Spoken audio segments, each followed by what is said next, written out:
Hello, and welcome to another episode of Stu and the Nunn, an online radio show and podcast focused on national security, policy, politics, and selfless service. We're here to give you an honest opinion, different perspective, and hopefully a few laughs. We do this by not only interviewing guests, but also sharing our own perspectives. All right, I don't know what's going on there, but man, we have the bugs in the system tonight. Hello, everyone. Welcome to another episode of Stu and the Nunn. You got Stu here, and I'll kind of recap that intro. Welcome to the show. We are at show 180, I believe, here on October 24th. This show brought to you by Enlisted 9 Fight Company and Veteran Outdoors, giving back to those who gave. And you can see I got my brother from another mother, the Nunn, over there to the side. And we have our special guest tonight, right down in the center, Mr. Aaron Reitz with us tonight. Welcome, Aaron, and welcome, Toby. Well, thank you for having me on this show that we're partners in. You know, it's always nice to feel like a guest in your own home. No, my dude, it is an absolute pleasure. Except last week was better because here in Central Texas, but this week it's almost as good because Central Texas is represented. In fact, the Texas District of is represented, and we're going to talk about Lakeway. I'm concerned about what's hitting me right now. I got like windows shuttering and stuff like that, but no big deal. We're going to weather the storm because tonight we have our main man on. He might be a Marine on the show, sandwiched between two Army guys. He's an officer, a Marine officer, sandwiched by two senior NCOs of the Army. He was a logistics guy, although also an infantry guy, so that's why we still have love for him. Yep. He's the conservative voice of the western part of the greater Austin area, and he is running for the state seat, and we're excited to have him on. My dude, what's up? Hey guys, super happy to be here. Thanks for the intro. The super pro, right? Like you're Yeah. probably gonna you're taking notes right now. You have a hype man that's like leading you into like events. You're like, hey, I want you to introduce me like Yeah. Toby just did. Yeah. Yeah, no, I mean, I've been In looking. no way. I'm In looking no for way a you're hype like, man. please introduce me as the hype man that I just got on the Stu and the Nunn. I have a hype man. He's fired now compared to you, Yeah. man. Hey, I'm available. I've been known to moonlight. You've been known to do a few jobs, so yeah. I've been known to hold down a couple of gigs, but hey, we are super excited that you are here today because there's a lot going going on nationally in our neck of the way, our neighborhood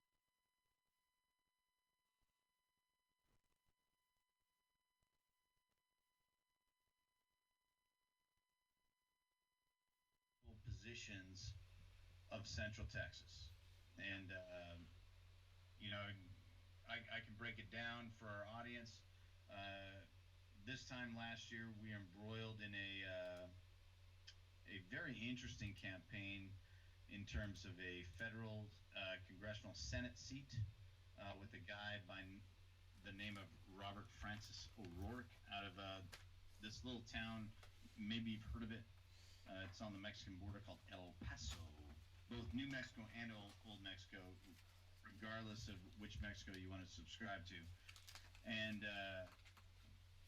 it was really interesting because the changing point of that election was really based here in Central Texas. The importance and the impact of that election was what was at stake in terms of the greater federal picture. Now, let's brag on our guest for a few moments.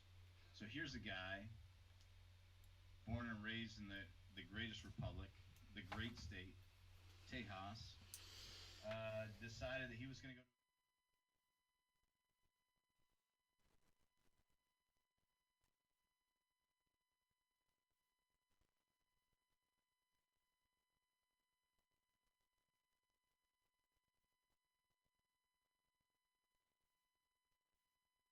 That's true. It's in the fine print. It is in the fine print. You were part of the Court of Cadets. You were responsible for the cutest dog next to many other people's dogs. Reveille. And like you brought it home. You got commissioned as an officer. Let's just not Uh-oh. into your class. We got cum laude. We got some Greek stuff in there. I might have the same Greek stuff in one of my political science things as well. But the biggest thing is like you came, you did it. You went to Quantico. You got after it. You married the woman you love. Took her with you, which I'm sure she was like super happy about. And Yeah. yeah, Well, she I was had hair. I had hair. Stanford. In no way did she clap her hands like that. And then you guys ended up on the west side, 2-4, That's right. Magnificent bastards. and you got after it. Right. And now you made your way back. You went to law school. No, I mean, if only you went to a really good school, like say the University of Texas. Toby, our guests love it when you do their. I was gonna have him do his background, but you hit all the high points there. No, I know. Like I've been practicing all day to hype my boy up here. And so he goes to the University of Texas. No big deal. Law school. I think it's something I kind of want to do. I have a small passion for it. And he's like, while I'm at school, I think I'm gonna like lead this group. I'm gonna be the head of the Federalist. I'm gonna like, nail down the Federalist Society. I'm just gonna spend my time serving the community. And so here he is, nails it down, kills it. Kind of gets highly recruited coming out of the school. Ends up making big dollars. Goes to Houston, starts cashing them checks. He's like making it rain. And then all of a sudden, this dude gets involved. A friend of the show, a guy we all love, rolls around Texas like he's the boss because he is the governor. That's right. Yeah. And you made a hard choice. That's right. Yeah. A hard choice. And I'm hard sure, in some ways, easy like, enough. like, I would love to be the fly on the wall of a lot of conversations, especially in my own house, when I'm like, "Hey, hon, so I know we have a family vacation planned, and we have something that we'd really like to do, and we've money allocated for this, but I am gonna do this." And I always know how those conversations go because I get that side eye, Yeah. and maybe my wife works out. She goes to this kickboxing place, so I actually take some injury, and next thing I know, I'm doing what I think is the best decision. She's physically punished me for that decision, and you guys came back to Austin, served because you wanted to clerk. You wanted to clerk for a guy. Right. Right. So take us through that. Take us through that, Aaron, and even though Toby summed up most of it for you, but kind of give us what was behind some of that. How did you approach this decision coming out of the service to continue serving? You could have went on and done a ton of things to step up.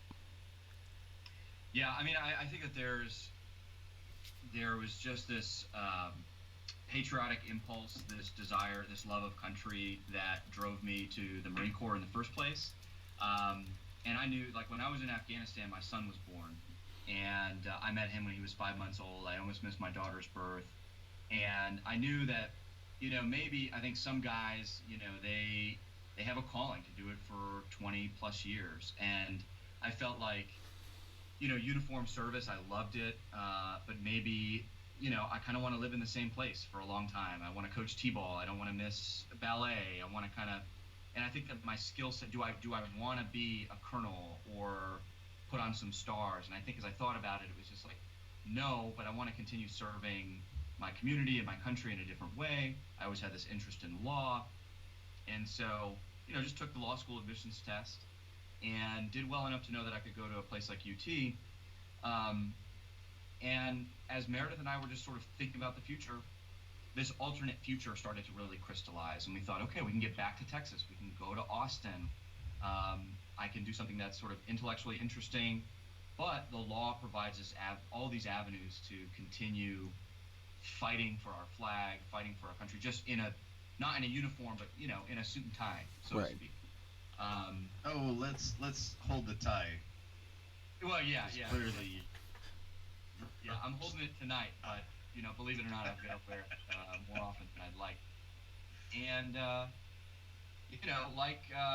like Toby mentioned, went to law school and continued just fighting the fight. Like, yeah, I did well in my classes, and I did what it took to get, a good job to provide well for my family. But really my passion was leading the Federalist Society during my second year of law school, and then serving as editor-in-chief of a conservative law journal during my third year of law school. So here I am, from A&M to the Marine Corps to law school, with a deep sense of purpose, a clear sense of mission, working with and among people who care about, big principles, big picture things. And I went to Houston to a fabulous law firm with great people and still many, many good friends and mentors. And I would say nothing but the highest things about the firm. But the work for me, I was doing corporate law. The work for me was such a 180 from the type of work that really got me up every single day for the previous decade. And I knew I had to make a change. And Don Willett got confirmed to the Fifth Circuit. He was one of Trump's appointees to the federal circuit. That created a vacancy on the Texas Supreme Court. So Governor Abbott appointed his general counsel to fill that vacancy. Jimmy Blacklock was his general counsel, and I had gotten to know now Justice Blacklock when I was in law school, just sort of conservative government Austin circles. And I reached out to him, and I just said, hey, I don't know if this is what I want to be doing. We want to get back to Austin. I want to get back in the arena. I want to get back around government, politics, policy, because that's really my passion. You're going to need law clerks to sort of stand up your chambers. So what do you think about me? So this is late December of 2017. And he said, well, can you come to Austin tomorrow? So I found a way to make it up to Austin. And you're right, Toby, the conversations that I had with my wife, Meredith, honestly, it was much less, I'm going to do this. It was a tough decision. I mean, I've made social media posts about this, to take a 70% pay cut. My wife stays home with our little kids, so it wasn't like there was a second stream of income. Neither my wife nor I come from a lot of money, so it was just like, we had to look at each other in the eyes and say, are we okay ending every month at 0? And God forbid there are any like emergencies or anything, but you know what? It's totally worth it. It's going to get us back to Austin. It's going to get me back into the fields that I'm really passionate about. And so we did it. We did it for a year and a half, and that kind of brings me to some of the other decision points that I made to run for office. So. Yeah, I mean, I want to ask real quick though on the law school. I had one of my sons tried that out. He went to school and then went on to law school, got some great scholarships, did a semester of it, and he left after a semester because he had some serious. He had a lot of internal conflicts with the lack what he considered and saw. Not, I mean, it's pretty probably well known. What he saw is a lack of integrity and ethics in the law school curriculum and just the mindset of lawyers. It took him having to go to a semester to realize that, some lawyers aren't the most reputable people in the world and really lack some of those facets. And I was wondering if you, having served, kind of saw some of that from the professors or academia, or just the total mindset of how you dealt with that. I was really fortunate. I'm sorry to hear that your son had that experience. I think for me personally, when I was at UT Law, I found my peers to have, tremendous integrity. Most of them were liberals or on the left or left of center, or at least skeptical of, my particular politics. But well, it is Austin. I didn't have that. What's that? I said it is Austin, but yeah. Yeah. And look, it's higher education, man. I mean, look, yeah. In College Station, right? The students are more conservative, but the professors are the same, like any other college right. Environment. So, no. I didn't see, I think, what your son saw. What I definitely saw, though, at law school, which was discouraging, was just a fundamental lack of appreciation and understanding for the American legal and political order. My sense is that the law professors just sort of had a lot of scorn for the founding fathers, for the Constitution, for the American tradition, and that really came through in a lot of the teaching. And I think that the students, came to law school with that predisposition, and so there was very little opportunity to have those sort of assumptions, those baked-in assumptions, challenged. And that's why I took such a passion to the Federalist Society, because one of its core missions is to expose lawyers, the legal community, and law schools in particular, law students in particular, to a more conservative or libertarian, right of center view of policy, law, politics, courts, and so forth. So, but no, I had a great experience in law school, really. Were we outnumbered? Sure, but that was kind of to be expected. I knew that in my calculus, but. Yeah. Go ahead, Toby, you have something? I'm over here raising my hand like a little kindergartner to jump in here. No, so super excited. One of my business partners went to UT Law and had a wonderful experience. And, and Troy, your son, went to one of the greatest institutions in the United States, the Citadel. So this isn't, and it's crazy. Guys, man. But that's not where we went to law school at. So just give them. That's undergraduate, that's the caliber. Right. That a lot of times people think this guy went to Mary Hardin Baylor. Great school, great private school. Georgetown, we got some great school, but Concordia, I could list 1,000 great private schools, but let's just not disrespect the level of education and the qualification of the child that's going through the system. And that system that your son went through was one of the greatest systems in American history. Just throwing that out there. Citadel's great. They were some of the best Marine officers that I worked with. And one thing that's interesting about Citadel, not to interrupt your story, sorry, but our rings, the Aggie ring and the Citadel ring, look almost exactly the same, except the Citadel ring is a little South Carolina palm in the crest of it. Yep. And so we always think that we found another Aggie, another Citadel guy, and you get a little bit closer and you realize, different. But I I like how you got the ring into the conversation. Yeah, how we show the ring. Not stereotypical. That's awesome. Whatever. But, Yeah, right. hey, so now you're clerking for a guy that's a great guy. Yeah. Wonderful reputation, beloved son of Texas. You take this big pay cut. You're learning the whole process. You're participating in what really is the essence of government, right? Right. You're engaged in the third branch, and you're being part of this. You're seeing it.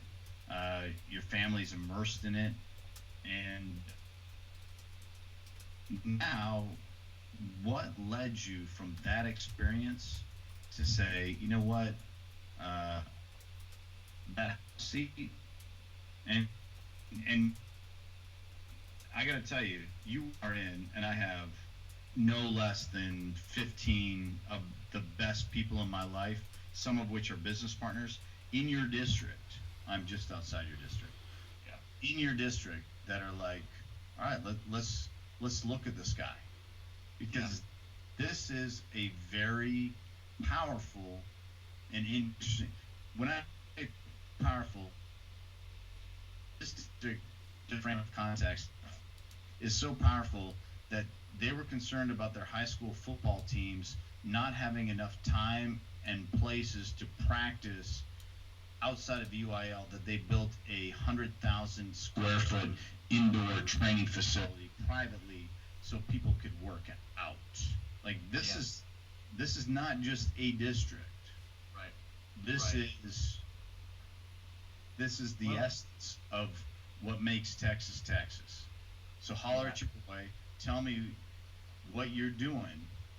Now I've looked at your policies, I've looked at your platform, because right now everyone in anytime someone says Austin, they're focusing in on the great governor's approach to trying to fix a serious epidemic in the downtown area, in reference to homelessness, this whole, and bless his heart, like I have his support. I have friends that have businesses down there. Some of these videos of people defecating, shooting up, sleeping, harassing, it's ridiculous. I can't believe that it's taken a governor to step in, and I'm glad that he's the governor of Texas and not the governor of California, because Newsom could not compare in any capacity. For sure. But you're in a very controversial place. Okay. How so? Well, I think we may be losing him. Maybe we may. No, you're back. We're here. Okay, you're back. So you were asking about his platforms, right, Toby? Yeah, no, like you are part of an important district, but this district wields a ton of power. Yeah, like I think that's right. So there's two things. I mean, you kind of asked me to talk a little bit about the district and kind of what led me from the court to try to run for this seat. So I'll answer this question first about my transition from the court to the seat. So basically, and then I'll answer your question about the district. So I'm on the court. I was there for about a year and a half, and with one of the best mentors and now best friends and mentors, Justice Jimmy Blacklock, an incredible experience at the highest level in the Texas court system. And just the courts, fundamentally, as y'all know, are just on the receiving end of disputes. They don't make law. They shouldn't make law, although if liberals are sitting on the bench, they often do make law. But we're just on the catcher's side of legislation that is being pitched at us. And the baseball analogy is intentional because I'm an Astros fan, and unfortunately we lost the 2 games last night, or 2 nights ago. No game tonight, which is good. They need a little break.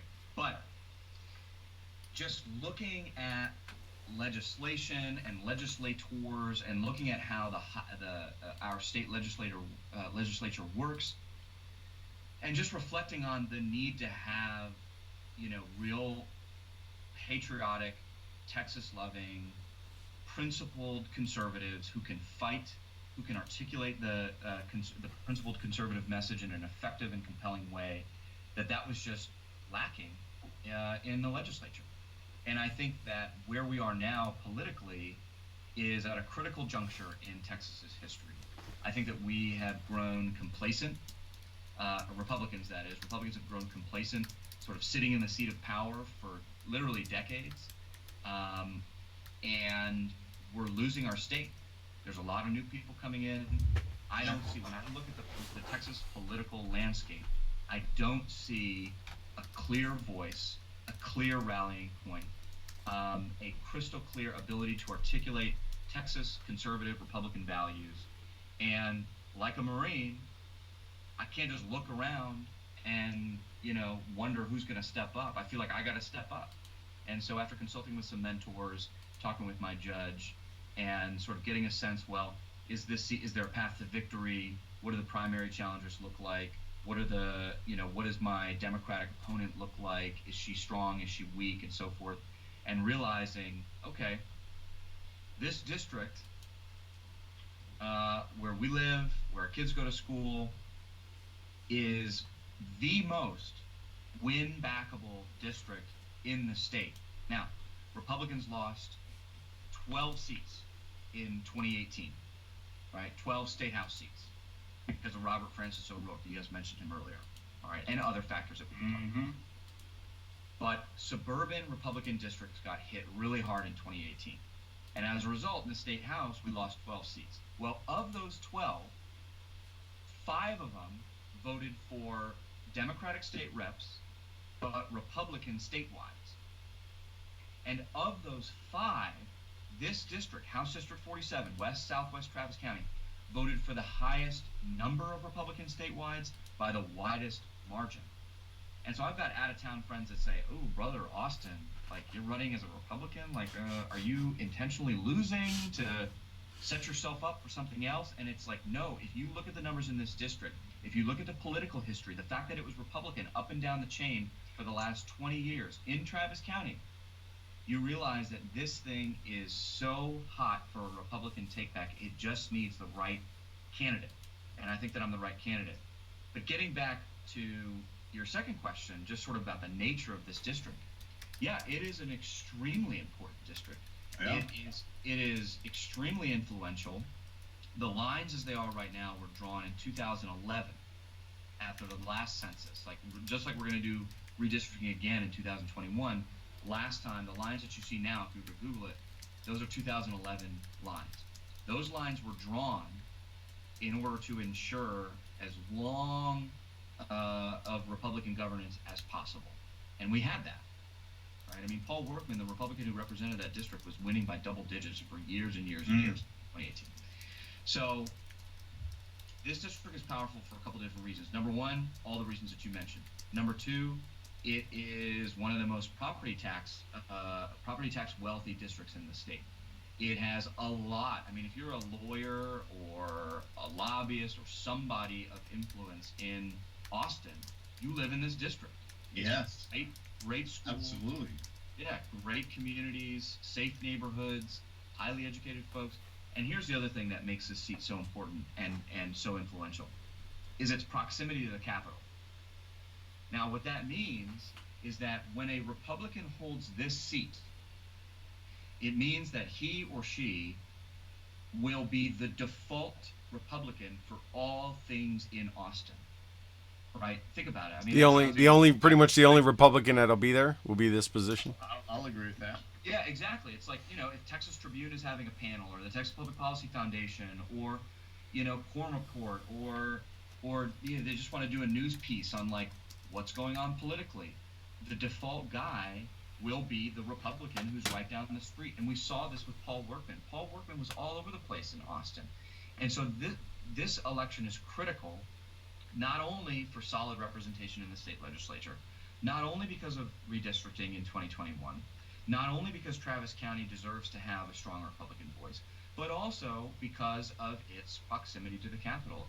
Whoever represents the seat is going to have a disproportionate influence on politics in the interim period in between the legislative sessions. So those are the reasons that kind of led me to want to run. the belief that our state is at a critical juncture, a refusal to look around and just wait for somebody else to do it. I mean, I've got to jump in and do it. My hand is raised, so I'm going to step up and put my name on the line and put my name out there. And we're going to work hard. We're going to work smart. And I think that we're going to be successful because the district is so open to a Republican winning. So, well, if there's a district, the Texas House District of 47 is, I believe, a winnable district for a Republican. Absolutely believe it's winnable. That's right.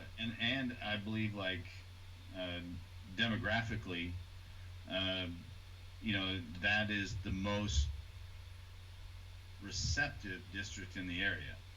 And the reason for that is because that exactly what you just said earlier is that's where the power and influence is. That's where people appreciate and respect value, not just what's in their bank account, but what's being said around their dinner table. Like that is the area. And this district is a sway district. Sure. And we are in a challenging time. As a member of Texas, I guess we can say that. I actually, Sure. well, you can't see it, but there was a former governor, I would say one of the greatest governors of the republic, a guy by the name of Rick Perry, outgoing secretary. Great hair, right? I'm with you. Right? I'm with you there. Follow his hair on Twitter. If you have nothing better to do, follow his hair on Twitter. Yeah, right. RP is an amazing man, and when I became an Audie Murphy member, he made sure I got sworn as a Texan. Still not an American, legitimately, legally sworn in as a Texan. No, but this district is very important, and that's exactly why we wanted to have you on the show. So, obviously, we have a warm spot in our heart, this endearing thing that anytime that someone serves, we're like, we're a couple of Army guys, and we're getting down for a 2-4 guy right now, which is awesome. Glorious bastards, but Magnificent bastards. Magnificent. Also glorious. I'll give you that. Also glorious, Yeah. for sure. also glorious. But what we really like is a guy that's willing to stand up, raise his hand again, and say, hey, I live here. This is what I believe in. This is what I want my children to experience. And this is what makes not just my district, my county, my state, my country great, are these values. That's right. And there's been a sad departure from these values. Troy and I have talked about this on the air many times about flexible standards. And, I'm going to talk about the flexible standards of Medal of Honor recipient named Dave Bellavia real quick, because he's wearing a Tampa Bay jersey versus a Buffalo Sabres jersey. But what I'm really saying is we should not have a departure in values from what is important. And what's important is the education of our children. And the education of our children shouldn't be flexible like, today the political wind is blowing this direction, therefore this holiday or this demographic is facts are facts, history is history, life is life. Right. Let me jump in real quick if I can, Toby. I want to tailor off something you just talked about. So, obviously, Aaron, you're running for this Texas seat, and you do have these values and beliefs and morals. And I'm just wondering, what have you?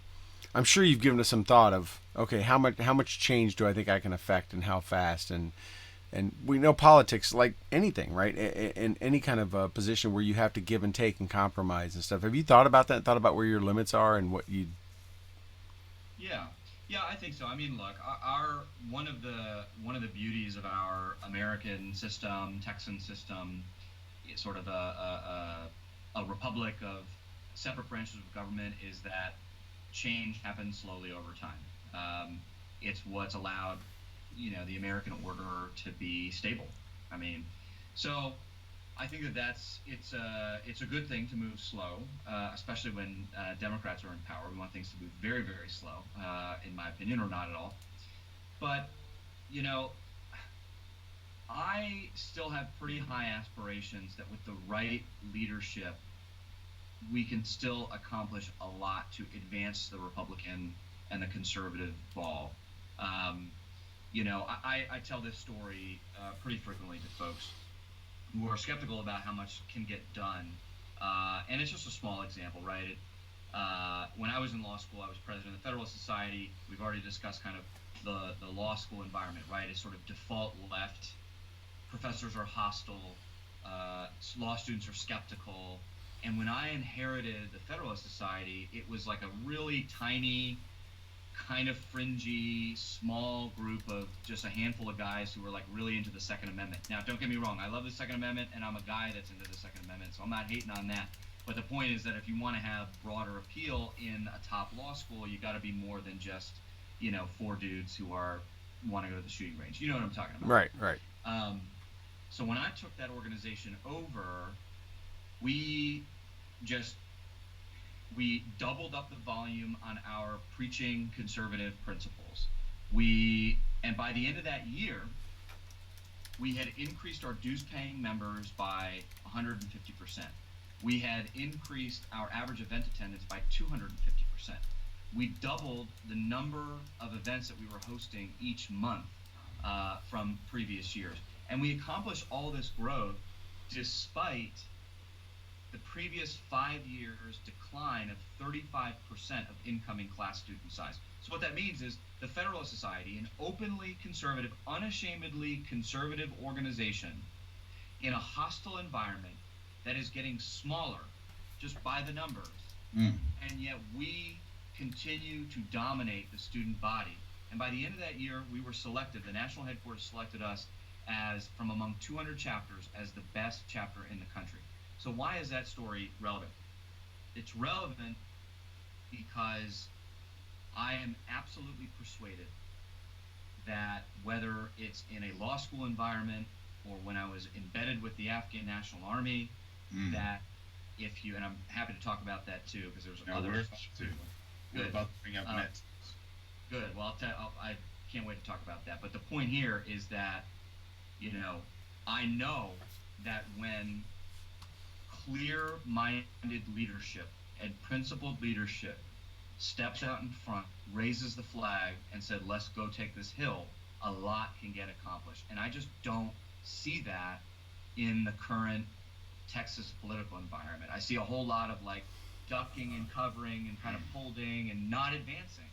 And I think it's time to advance, but we need the right guys to do it, and that's why I'm stepping up to help lead. So, three things.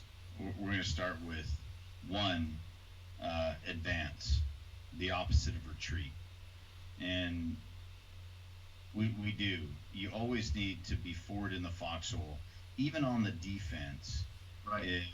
One of the greatest speeches, General Kelly is famous for the speech talking about 8 seconds.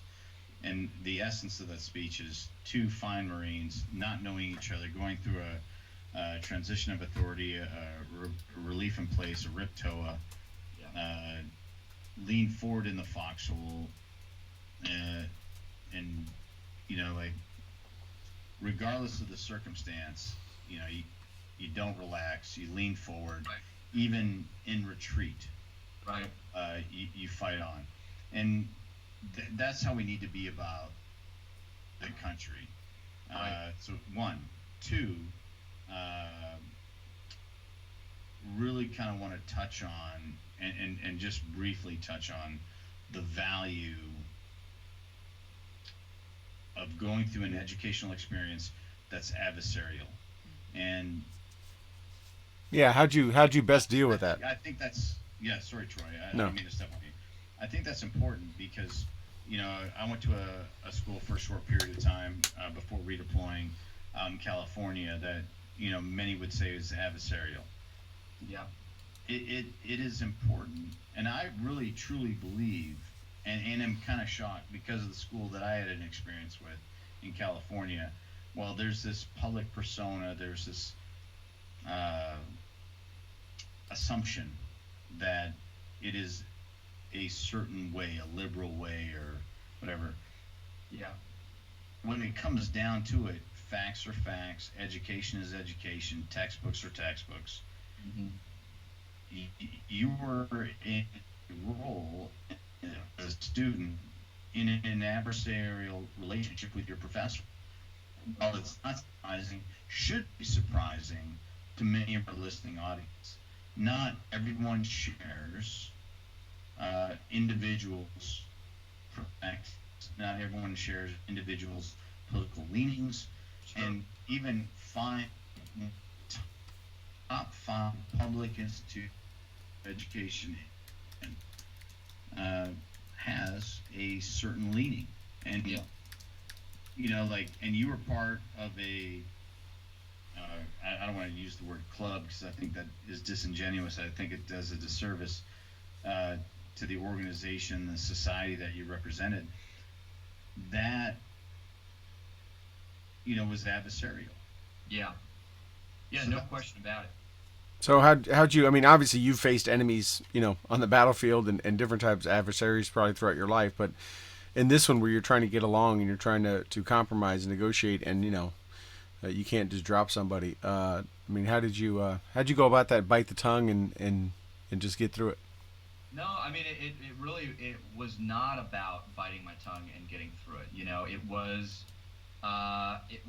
It was like what y'all were saying before about kind of leaning in, taking a I don't want to say like an offense. I mean, it was an offensive posture in the sense that always looking for ways to share a different perspective. And I think that here's where conservatives lose. And this is what I refused to do when I was in law school, and what my executive team together we all refused to do. And that is just to regurgitate the talking points, right? I mean, look, I watch Fox News. free thought. Yeah, that's right. It's just sort of like, we listen to talk radio. By the way, I love talk radio, don't get me wrong. But KUT. that's right. But what I think, look, liberals are taught about conservatives through straw men. Liberals are told that conservatives think and say things, think certain things, and say certain things, right? Rarely do real live liberals meet real live conservatives in person, right? All they get is what some BuzzFeed article or what some MSNBC panel tells them the conservatives are thinking. And then when they meet a conservative, and if that conservative is able to articulate a compelling message, do it in a winsome way, with a smile, in a way that is strong and doesn't back down, but is nevertheless sort of friendly and articulate. And I think that people realize, like, oh, I like Aaron Wrights, and he's a conservative, and so conservatism might not be so stupid after all. Look, I'm still a liberal, I'm still a Democrat, but I respect that guy. And I think that, even if you don't convert the hearts and minds of steadfast liberals, you can at least earn their respect. Now, it's different when you're talking about politicians, because they're different. Would I ever be able to win the respect of AOC or Nancy Pelosi? No. But one-on-one, and I experience this when I'm knocking on people's doors and meeting them at different events and stuff, and maybe they're skeptical of conservatives. I just be me. I don't assume that they're my enemy. I think that liberalism is the enemy. I think that hardcore ideological liberals who want to ruin our country and our state are the enemy. But your average person is not the enemy. And I think just showing them some respect, treating them with kindness, being normal, that just goes such a long way. And you don't have to compromise at all on your principles. I'm a very, very conservative guy. And if you were to go ask my law school classmates if I ever backed down from a fight, the answer would be no, I never did. But I did it in a way that earned my classmates, and my professors and the institution generally their respect. And so, Yeah. Go ahead. You used a very interesting word there, and that word is convert. Yeah. And the reason I want to key on that is for a couple of different reasons. First and foremost, the term convert means to change one's position, Mm-hmm. like, and not just in a simple tone, but in a tone of polarity, like Right. to take you from one end of the spectrum to the other end of the spectrum. Right. Like, you are absolutely correct. Like, your goal knocking on doors shouldn't be to convert. Your goal should be to share a message. Yeah. I mean, you want to convert them, right? And, I mean, but it's just like, hey, this is, and yes, but it's the reason I'm bringing this up is because of how this term is used and how this term is fancied or received.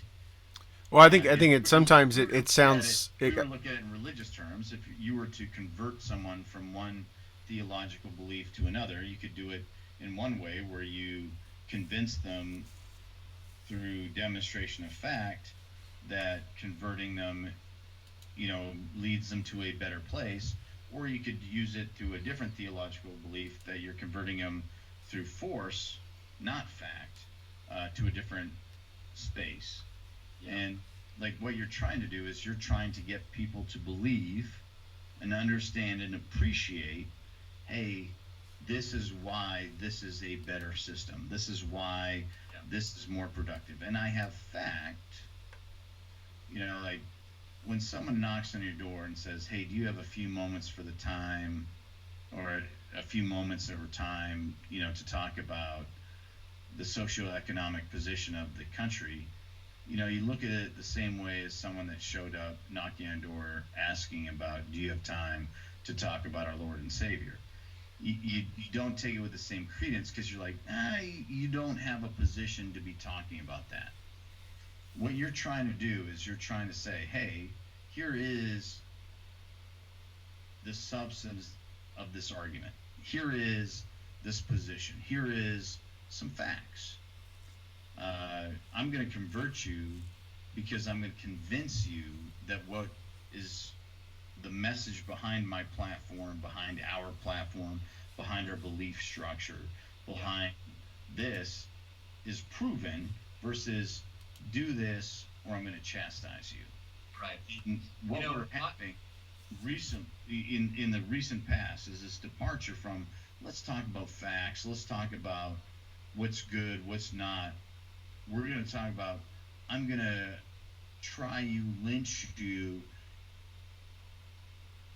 Yeah. like, opinion, versus what actually is really important. Not what affects the dinner table and what my family's able to eat in terms of ramen noodles versus Gouda cheese macaroni and cheese. What's like the reality of this? And in a brisket eating country, like, we don't want to eat tofu. We want to know that what we're actually eating is truth, it's actual, it's substantive, and that's right. Tofu's not actual or substantive, for the record. Let the haters start writing in now. Brisket For is the record. That's Yeah. the only thing on the show that's on the record. brisket's better. Oh, there's a lot on the record. There's a lot, but no. So I mean, yeah. How did you? I mean, when you went there, because I wanted to jump in earlier, but to convert someone usually has kind of a negative connotation to it. Like, hey, I'm about to change the way you've always believed or thought, or something like. I'm going to stop the path you're going and turn you a different direction. So when you did knock on doors, you did talk to people. Did you approach it? Did you look at other lessons and how other people are doing things, or other politicians have behaved, and did you try to glean from that there may be a better way to do it or a smoother way? For sure. I mean, I don't know that I, would say that I have any particular politicians who are my model. I just try to be myself, and I have life lessons that have I think worked, and other things that don't, unfortunately. I think of my time in Afghanistan, and I went there. So I was on an embedded training team with 2-4. And so we were in the northern Helmand province, and I was based out of a town called Musakala, but did a lot of traveling kind of around that AO. And I remember showing up as a first lieutenant, and I was trained, and I had my binder full of, SOPs and PowerPoint slides, and gosh darn it, every week that I was going to brief the battalion CO, my little cells were going to be all green, and we're going to make progress, sir, and that's how it was going to be. And what I didn't fully appreciate is that these Afghans have been there forever. I was probably the 10th or 20th first lieutenant that they had worked with. Yep. And so I felt like, gosh, I'm ready to save the world. I'm ready to inspire these guys. By the time I'm done with them, they are going to want to ratify their own American-style Constitution and Declaration of Independence, and they are going to be free and prosperous. And you're going to and running into the wall of reality when I got there was extremely frustrating for me, and really kind of had a change of heart maybe a third of the way or halfway through, and just realizing, like, you know what, I'm never going to get these guys to get on the program that I want to get them on, unless and until I win them as, man to man. All right. I want them to love and respect me, and I want to figure out a way to love and respect them.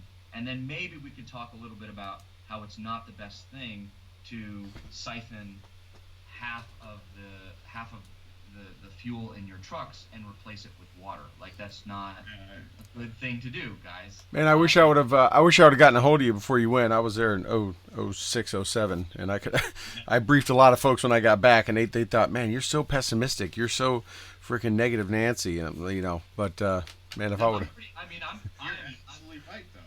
That position of mutual respect and understanding, even though you don't agree, like.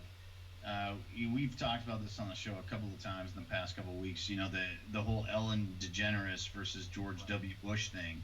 It's like, hey, you can disagree with somebody, you can be in a different position, but if you respect them, if you love them, and I'm a Christian, I have no problem putting that out there. I'm called to love everybody. That's right. That's right. And so it's like, to be able to say, like, hey, we need to start somewhere. Let's let the starting point be love and respect for each other's position, even if I don't like it, even if I disagree with it. At least let that be a starting point. And that is part of this national dialogue, local dialogue that we are missing. Yeah, I think that's 100% right. Look, I will say, just to be clear, I do think that there are some people who genuinely hate America and want to ruin America, and they currently hold political power, and they are wielding it to undo the American order.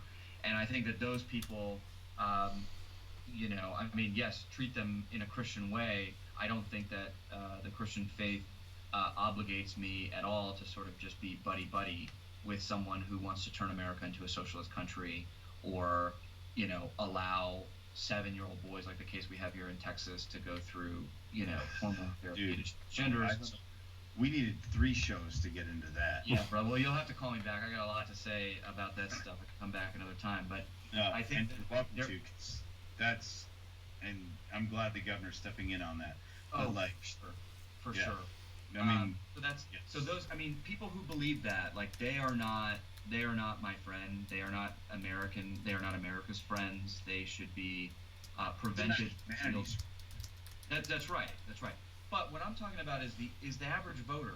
I mean, most of these people are just concerned about sending their kid to a good school, having a good job that they can rely on, having safe neighborhoods, making sure that their family and friends are healthy, that they're not getting taxed out the wazoo, and so forth. I mean, most people, especially in my district, they may not say that they're conservatives, but they have a conservative disposition. And so, what I try to do when I meet with voters, potential voters, or just people who are sort of curious about my campaign, is I don't take the approach of trying to convert them.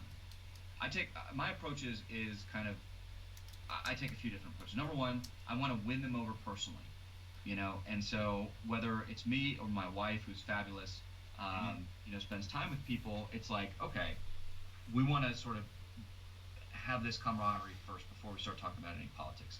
Number two, once we sort of establish that rapport, we're just there to share. Like you said earlier, I'm just there to share my views.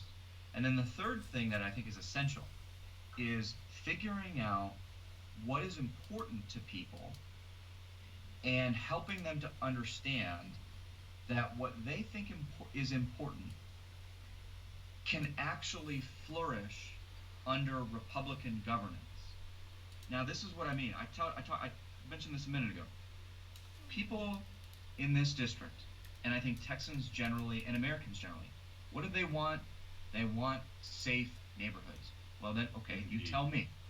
Who is in favor or against this psychopathic homeless ordinance in Austin? It ain't the Republicans. Not anyone that lives there that actually pays for anything that happens there. Yeah, exactly. Right. No, yeah, that's true. So it's like, okay, well, Democrat. If you overwhelming evidence. Right. Or how about our schools? We want our schools to be safe. All right. Well, this last legislative session, who was it? Which side of the aisle was in favor of expanding the Marshall program in our public schools? It was the Republicans. It was the Democrats opposed it. Yeah. If you want more money in your pocketbook in order to go on that vacation that you've been 3, 4, 5 years overdue, well, who is the one that's jacking up? Which side of the aisle is jacking up taxes every single year? It's not the Republicans. That's such an interesting thing because you just said something. You're like, who wants to take the vacation that they've been overdue for 4 or 5 years? And this is how I know that you have the thumb on the pulse of your constituency. That statement right there, because we haven't been able to take these vacations because our financial outlook has been bleak, and now it's better. It's better. Yeah. Like now we're like, oh, okay, we can afford to do this, but we're being put through this guilt vacation / trip by folks because we're like, we want to do that because we're able, because we shouldn't be doing that. We should be celebrating each other for having the opportunity to do that and not feel guilty because we can. Like if for you sure. I could get on my high horse right now. There's no question about it. I mean, all I'm saying is that these people, Beto had a massive effect on the suburbs. But look, at the end of the day, when these people realize that it was the Democrats who voted against property tax reform in the state legislature, and that it was only Republicans that wanted to cap cities' skyrocketing taxes, people realize, okay, maybe I might vote Republican. When these people realize that, wherever they stand on abortion, and I'm strongly pro-life, just to be clear, but wherever a voter stands on abortion, and they realize that it was the Democrats that fought against the Born Alive Infant Protection Act, and that's monstrous, and that it was only Republicans that are saying, hey guys, if we fail in an abortion and have to deliver the baby, maybe we shouldn't try to kill it again. But the Democrats are for that. And they realize, oh my gosh, whatever happened to Bill Clinton's safe, legal, and rare, right? Remember, that was a thing at some point. Now the Democrats are basically unlimited, unrestricted abortion at every stage of development, even when it's after it's delivered. And you talk to people about that, and they realize, oh my gosh, I'm not a Democrat. When you tell them about the fact, our district, HC 47, half of our friends moved from a state like California or New York, right? And they haven't shaken off their Democratic voting habits. But you ask them, why did you move here? And they say, well, I really couldn't get my small business off the ground in California. It was just too expensive. The regulatory environment was just too difficult to navigate. Or I was getting absolutely destroyed with state income tax. I just couldn't handle it, so I came to Texas. Or they say, I came here because I wanted the Texas way of life. And then you tell them, did you know that Democrats this last legislative session voted against a constitutional amendment that would prohibit a state income tax in the state? By the way, it's on the ballot right now. to forever ban stadium Nope. and there's just no one out there that is connecting the dots for these good Texas people. Right. And they're Republicans in waiting. They just don't have anybody that they can connect with. They don't have anybody that's making the case. They don't have any Republicans that they're comfortable voting for. No one's saying anything. We're all just regurgitating the same lines from 1980 as if the circumstances were still the same. And don't get me wrong, I'm a big fan of Ronald Reagan and so forth. But this gets back to what I was saying earlier. We can't just read off the Republican pre-approved platitudinous cue cards. We can't do it. We need to breathe some freshness into our principles. We've got to bring the argument to people's doorsteps. And that is in part what I think that we're doing and what's going to be successful in this district. Yeah. Well, hey, man, that's, we wanted to definitely talk your platform and what you believe in. And I think you definitely educated not only myself, but a lot of our listeners on that. And that fresh ideas and the idea of going what's really important and back to our roots and not working off of the talking points is that's what America wants now. They're tired of hearing it because they hear the same thing. You get those montages of the media, whoever, all using the same 2 or 3 key words at 15 different times in a day.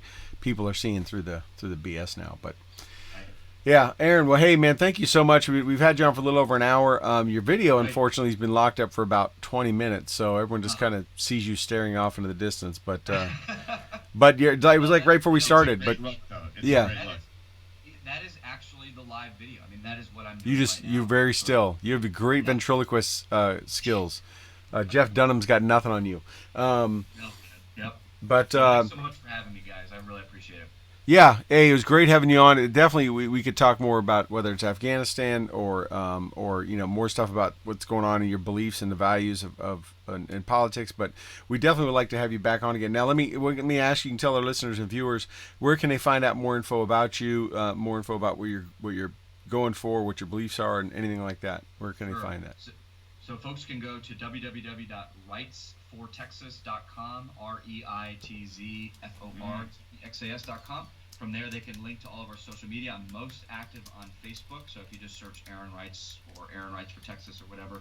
But you can also find me on Instagram and Twitter at Aaron Wrights, at Aaron_Wrights. We're on everything. So okay. Hoping to break into the MySpace.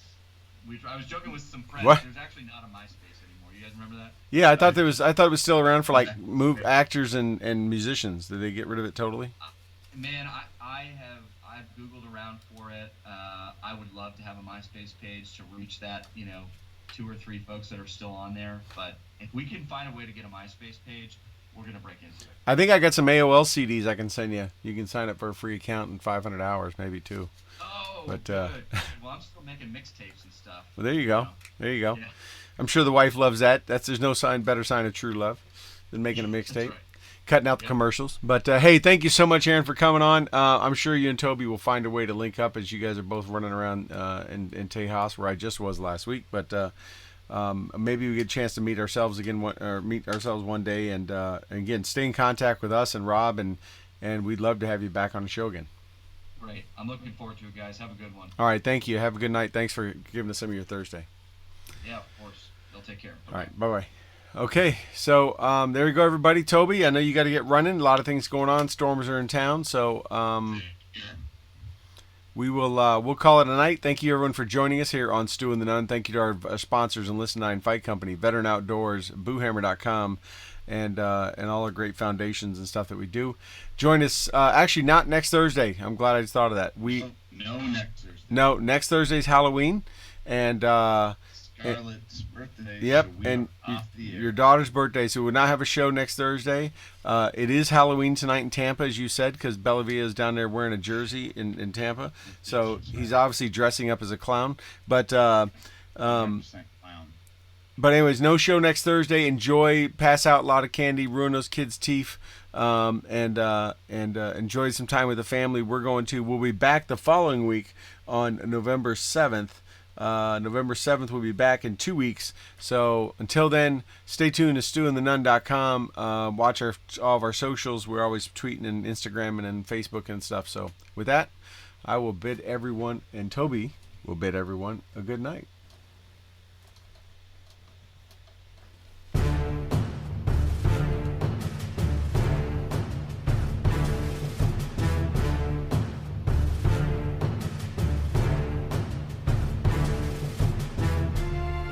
Thank you for joining us for another episode of Stew and the Nunn Radio. We hope you enjoyed your time with us because we have enjoyed sharing our time with you. Be sure to check out stewandthenunn.com in addition to asking us questions and interacting with us on our Facebook page and Twitter. We look forward to seeing you next Tuesday at 8 p.m. Eastern here on Spreaker and Facebook Live. Also, we'd like to thank our sponsors, Warrior Media Solutions, PoohHammer.com, Veteran Outdoors, Graybeard Publishing, and Mighty Oaks Warrior Foundation. Don't forget to like our Facebook page and follow us on Twitter. Thank you again, and have a good night.